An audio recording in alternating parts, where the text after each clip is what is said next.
Olá, alunos da EJA, quinta fase, sejam bem-vindos à segunda aula de arte. Eu sou a professora Arlene Azulay e vou estar aqui para ministrar esta aula que tem como objeto de conhecimento. Então, a nossa aula é a número 2 e o objeto de conhecimento é Antiguidade, arte grega e arte romana. Detalhamento, contexto histórico e características da arte grega e romana. E vamos dar início a esta aula.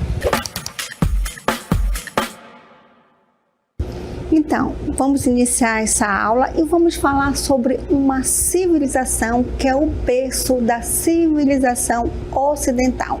É a base de toda a cultura do mundo moderno. E vamos falar sobre a civilização da Grécia Antiga. E através dela teve muita influência tanto na política, na ciência, nas tecnologias e principalmente na arte, na arquitetura, nas artes plásticas e principalmente na escultura. E essa civilização, ela foi dividida em 2 períodos. Então vamos ver como foi dividida a arte grega na antiguidade. Primeiramente, vamos falar um pouco sobre os períodos. Bem, a arte grega ela está dividida em 2 períodos históricos, o arcaico e o clássico. O período arcaico vai de meados do século 7 a.C. ao século 5 a.C. E o período clássico ele tem início no século 4 antes do nascimento de Cristo ao século 5. Esse período é chamado de século de Péricles, quando as atividades intelectuais, artísticas e políticas manifestaram o esplendor da cultura grega. E quem foi mesmo Péricles? Bem, ele foi um líder político e estrategista militar que exerceu grande influência em Atenas. Péricles ele tornou-se famoso também pelas grandes obras públicas, principalmente o Partenon, que é um templo da deusa de Atena, que daqui a pouco nós vamos conhecer um pouco. O Propileus, que foi um grande portal e única entrada de Acrópole ateniense. E a muralha longa entre Atenas e o Pirineu, o principal porto da cidade. E vamos agora mostrar um pouco o que foi essa arquitetura grega. Bem, as construções que se destacam na arquitetura grega são os templos que tinham o propósito de prestar culto aos seus deuses. Uma das suas características é a utilização das colunas. E vamos dar um exemplo para vocês de um templo grego. Aqui nós temos o Partenon. Esse templo ele foi construído para o quê? Para uma deusa, a deusa Atena, que é considerada a deusa da sabedoria e dos heróis. Então, o Partenon, ele foi um templo dedicado a essa deusa. Ele foi construído no século 5 a.C. na Acrópole de Atena. O que é uma Acrópole de Atena? A Acrópole de Atena é um local alto lá da Grécia, onde estava construída a cidade, principalmente esses templos sagrados, lá na Grécia Antiga, por iniciativa de Péricles, que nós já falamos que foi um governante da cidade. Esse templo aqui, o Partenon, ele foi um templo dórico, com elementos arquitetônicos jônicos, que abrigou a colossal estátua de Atenas de Partenon, do escultor Fídias, consagrada entre 439 e 438 a.C. Então, todo esse templo aqui ele foi construído para abrigar essa escultura de Atenas, que tinha 12 metros de altura. E vamos falar sobre essa arquitetura grega, que eram as colunas, como vocês podem ver aqui. Bem, os templos deuses gregos, como vocês viram lá no Partenon, foram a maior expressão dos valores estéticos e da monumentalidade dos arquitetos gregos. Os templos são identificado a partir de 3 ordens arquitetônicas. Ordem dórica, que é uma das colunas que vocês viram lá do Partenon, ordem jônica e ordem coríntia. E a gente vai agora analisar cada uma dessas colunas. Primeiramente, vamos analisar a coluna dórica, que foi uma das colunas lá do templo de Partenon. Então, ela é simples e não possui base. Sua denominação se refere ao povo dórico. Povo dóreo, que foi o primeiro a incorporar esse estilo arquitetônico. Caracteriza por sua sobriedade e simplicidade, assim como pela ideia de harmonia. Aí depois a gente vai ver com detalhe essa coluna. Depois a gente vai verificar agora a coluna jônica. Elas são mais altas do que as dóricas e sua superfície tem linhas esculpidas de cima para baixo. A base de uma coluna jônica se parece como uma pilha de anéis e o capitel é formado por 2 volutas arredondadas e acima delas está o ábaco, que parece ser um pergaminho gigante. E agora vamos dar um exemplo da coluna jônica. Como vocês podem ver, segundo a definição aqui, ela está partida ali ao meio, ali está a base. Como vocês podem ver, são os anéis ali, diferente da dórica, que ela não possui essa base aqui decorada como se fosse anel. E lá na parte superior, como vocês podem ver ali, tem esse pergaminho aí. Então, é essa característica da coluna jônica. E tem um outro tipo de coluna que é chamado coríntia. Vamos analisá-la. O nome é relativo a Corinto, cidade rival econômica e cultural de Atenas. Suas colunas possuem capitéis ornamentados, as suas proporções são igualmente esbeltas e elegantes. O capitel apresenta uma decoração exuberante com folhas de acanto, coroadas por volutas jônicas. E vamos agora mostrar para vocês essa coluna. Como vocês podem observar aqui, ela tem muito mais detalhes do que a dórica e a jônica. Aí nós temos as folhas de acanto lá no superior, na parte superior da coluna, como vocês podem ver. Então ela é bastante decorada. E agora vamos analisar a dórica, que é lá no templo de Partenon, lá onde abrigava a deusa Atenas. Vamos observar esse templo?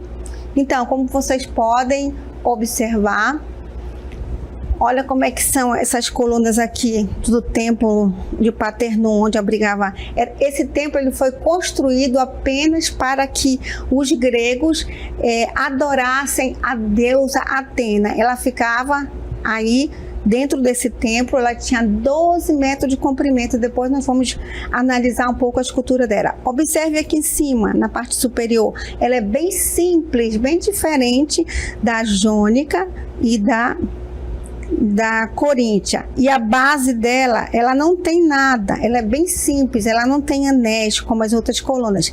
E ela também é mais baixa do que a coluna jônica e coríntia. Então, a coluna dórica é uma coluna bem simples, como vocês podem observar nesse templo. Então, esse templo é o Partenon. Ele foi um templo dedicado à deusa, como já foi falado, a deusa Atena, que é a deusa da sabedoria e dos heróis gregos. Podemos observar, como já foi visto, a ordem dórica, ela pode ser vista do Partenon, templo em homenagem à deusa Atena, como já foi falado. Então, vamos dar continuidade. Agora a gente vai mostrar cada detalhe dessas colunas novamente. Aqui vocês estão vendo as 3 colunas. A primeira é a dórica. Podem observar que ela é bem menor do que as outras. A do meio é a jônica e a outra é coríntia. Vamos analisar aqui a dórica. Preste atenção. Aqui a base dela, ela é bem simples. não tem nenhum anel, e também na parte superior, bem simples também. E agora vamos analisar a jônica.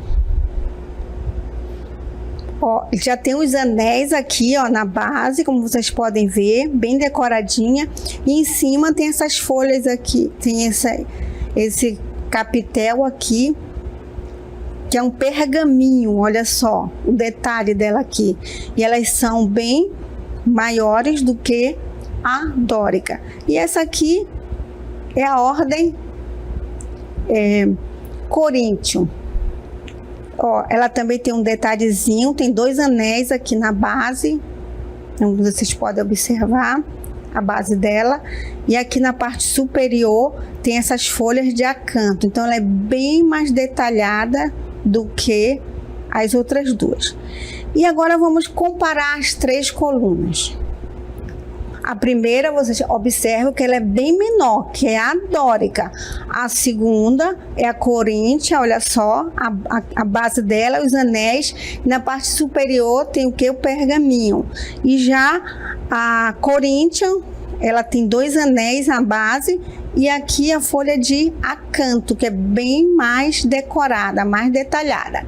Então, são essas as principais características da arquitetura grega, ou seja, são as colunas.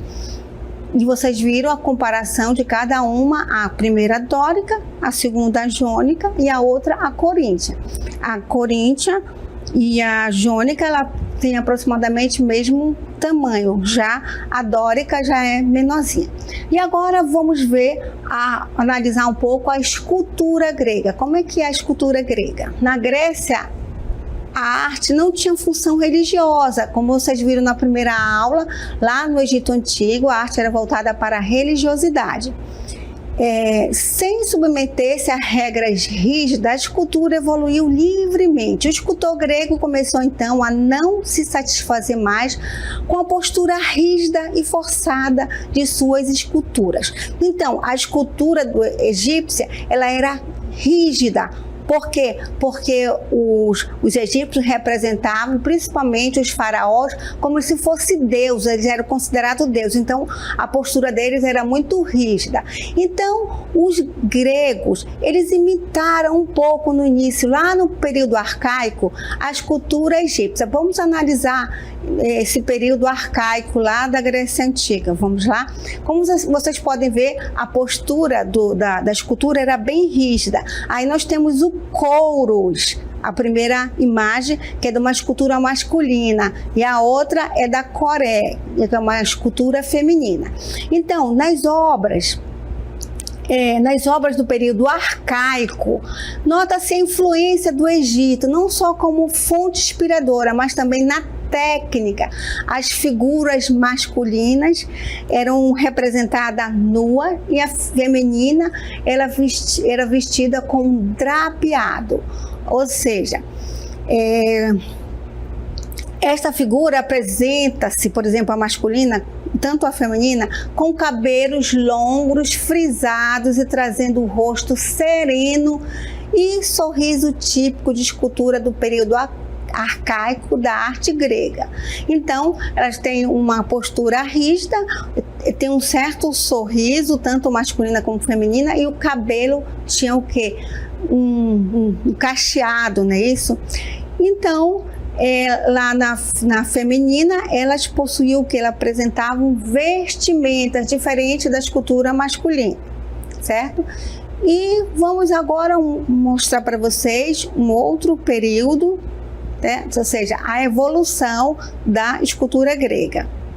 Então, para superar a aparência de rigidez e mobilidade, o escultor grego procurou representar em movimento essas esculturas. Então, houve lá no período clássico, houve uma evolução dessas esculturas. E aqui nós vamos mostrar para vocês algumas esculturas aqui em movimento, diferente daquele período arcaico. Aqui nós temos essa primeira escultura, que é o Discóbulo, certo?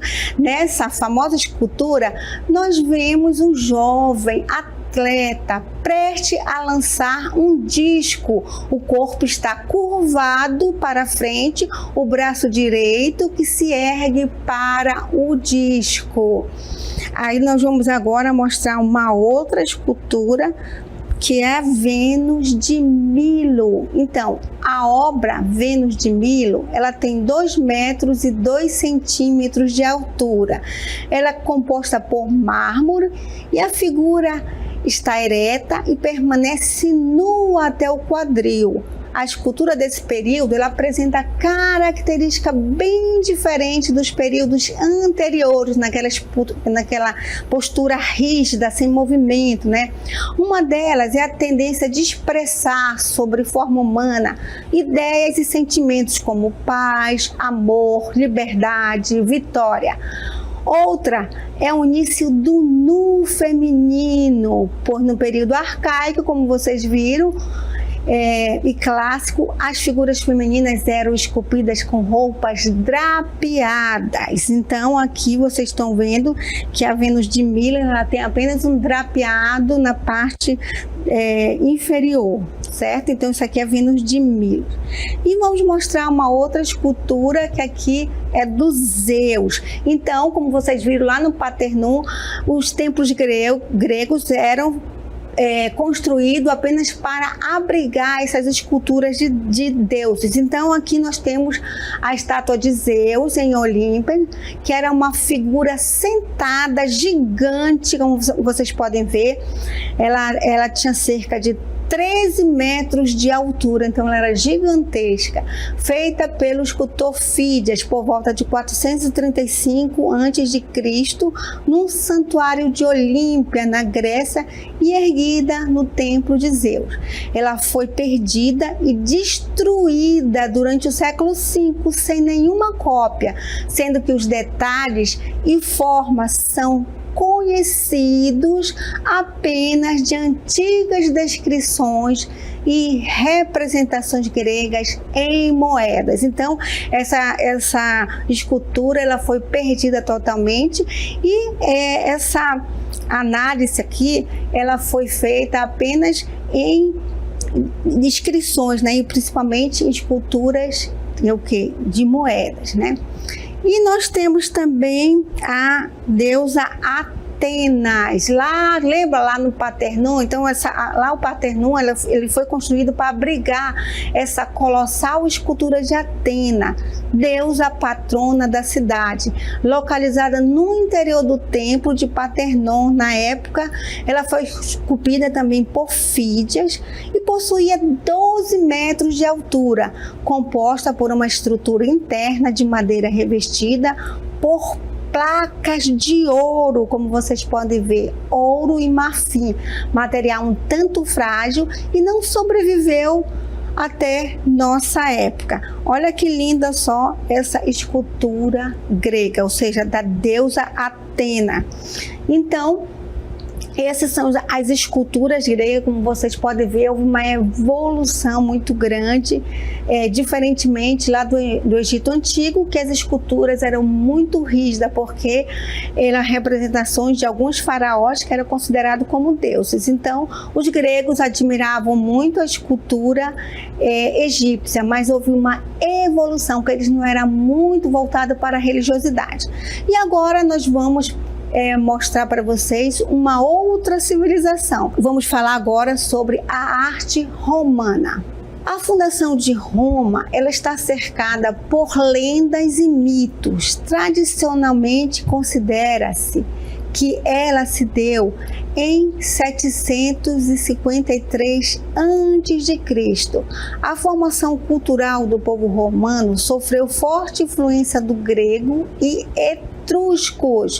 Dos etruscos receberam a ideia de que a arte deve expressar a realidade vivida. Dos gregos herdaram a visão de que a arte deve expressar um ideal de beleza. Então, a arte romana ela teve forte influência tanto da civilização grega quanto dos etruscos. E também os gregos, eles começaram a produzir arte para o quê? Para mostrar o poder dos imperadores. Então, eles usavam muito a arte para propaganda política. Então, tanto na arquitetura, cada monumento que fazia era para exaltar as conquistas dos imperadores romanos. Então, vamos analisar um pouco essa arte do poder lá na Roma Antiga. Então, Roma, a capital imperial, exibia os monumentos erguidos para exaltar os efeitos militares dos imperadores. Eram símbolos das conquistas romanas e serviu de propaganda de poder do Império Romano frente aos povos dominados. Vamos agora analisar a escultura romana. A arte é a mistura da perfeição e do clássico, com inspirações do realismo e estilos do Oriente, resumidos em esculturas de pedra e bronze de inigualável beleza. Em relação à escultura, os artistas romanos retratavam as pessoas com muita fidelidade. Então, os gregos, eles idealizavam, por exemplo, os governantes. Eles sempre produziam com uma jovialidade, diferente já dos romanos, que eram mais realistas. Então, as esculturas romanas, elas destinavam-se tanto para fins decorativos, quanto para propaganda política. Estátuas de chefes políticos e militares eram colocadas nos espaços públicos, costume que persiste até hoje. Então, quando você visita algumas cidades, vocês sempre se deparam com alguma escultura, algum busto de algum político, né? Isso de alguma personalidade. Então, isso teve uma influência muito grande lá dos romanos. E aqui nós temos uma escultura de Augusto Prima Porta, como vocês podem analisar. Então, aqui essa escultura ela foi feita para o quê? Para mostrar o poder de Augusto Prima Porta. Aqui nós temos um rosto jovial de Augusto Prima Porta, e aqui nesse colete dele, ele destaca aqui várias conquistas. Nós vimos aqui, ó, a conquista do Egito, aqui nas esfinges, aqui são vários deuses, então tudo isso tem um simbolismo muito grande. Aqui nós temos um cupido em cima de um golfinho, que mostra a conquista numa batalha naval, lá de Marco Polo do Egito, de Marco Antônio, desculpa. E aqui esse cupido representa que Augusto Prima Porta, ele é filho de um deus. Então, essa escultura aqui de Augusto Prima Porta, ela é cheia de quê? De um simbolismo que mostra que o poder do imperador, que foi o que? Foi o Augusto Prima Porta. E agora vamos falar um pouco da arquitetura romana. Bem, uma das áreas mais expressivas da arte romana foi a arquitetura, com a construção de anfiteatros, templos, aquedutos, muralhas, dentre outras construções que mostram a magnitude do que foi a civilização romana. Utilizaram o arco e a abóbada, recursos arquitetônicos desconhecidos pelos gregos e egípcios e transmitidos aos romanos pelos etruscos. Então, a Grécia, ela não conhecia o arco, nem os egípcios. Então, os romanos começaram a colocar o arco, certo? Adquirir o arco a partir do quê? De uma civilização que foi os etruscos. Então, eles tiveram essa influência. Vamos agora mostrar para vocês um templo lá da Roma Antiga, que é o Panteão. O Panteão é um templo construído em Roma entre os anos 115 e 127. Ele foi dedicado a todos os deuses e destaca-se por suas grandes colunas e a enorme cúpula arredondada. Atualmente encontra-se em perfeito estado de conservação e vamos apresentá-lo agora para vocês. Então, esse templo aqui, ele sobreviveu até hoje. Se vocês tiverem a oportunidade de ir lá em Roma, vocês vão encontrar Verifique aqui que nós temos a influência da arquitetura grega, aqui nós temos a coluna coríntia, como vocês podem ver, e aqui nós temos o que? Nós temos uma cúpula aqui, ó, certo? Então isso aqui teve uma influência dos etruscos, então os espaços ficaram bem maiores. Aqui nós vamos conhecer um pouco o interior desse templo. Então ele foi dedicado a vários deuses romanos, como vocês podem ver, tá? Aqui no interior. E aqui nós temos, ó, aqui uma abertura aqui no teto, certo? Que ele... Aqui nós, como vocês podem ver, tem várias colunas gregas aqui, ó, tudo coríntia, certo? A decoração do interior. E vários deuses também. E agora vamos analisar o Arco do Triunfo, que também é uma outra arquitetura dos romanos. Então, outro traço da importância do realismo romano é encontrado na arquitetura. Edifícios inteiros celebravam a vitória nas campanhas militares e o domínio sobre o mundo. Os Arcos do Triunfo foram uma espécie de monumento introduzido pelos romanos. E vamos mostrar para vocês agora. Aqui temos o Arco de Tito no Fórum Romano, um antigo arco triunfal imperial romano com apenas uma passagem. Bem, um arco triunfal era construído para comemorar a vitória romana em uma guerra. Sob esse imenso portal desfilava o imperador com suas tropas e prisioneiros após a guerra vitoriosa. Geralmente apenas os arcos erguidos em Roma são genuinamente triunfais, pois somente na capital eram comemorados os triunfos. Outros foram arcos temporários erguidos somente para celebrações e desfiles e depois desmontados, frequentemente para comemorar visitas imperiais. Então, cada civilização que os romanos invadiam, eles construíam um arco aí para mostrar o poder deles. Depois, eles eram provisórios, eles eram desmontados. Apenas lá na Itália que continuaram, que até hoje vocês podem ver. E agora vamos ver uma outra arquitetura romana, que é o Coliseu. É considerado um dos mais grandiosos monumentos de Roma antiga. Era usado principalmente para entretenimento, que dava pelas apresentações de gladiadores, motivo pelo qual é bastante conhecido. Era também sede dos espetáculos como caças. E aqui vocês podem ver esse monumento que ainda encontra-se lá em Roma. Se vocês tiverem a oportunidade, ele está exatamente assim como vocês podem ver na imagem. Bem, o nome original do Coliseu era Anfiteatro Flaviano, pois foi construído durante a dinastia Flaviana. O Coliseu foi assim rebatizado por causa de uma grande estátua de 35 metros de altura de bronze chamada Colosso de Nero, que ficava no lugar onde o anfiteatro foi construído. Essa estátua era importante, sendo que o imperador Nero tinha mandado fazê-la em sua própria homenagem, mas foi destruída após sua morte.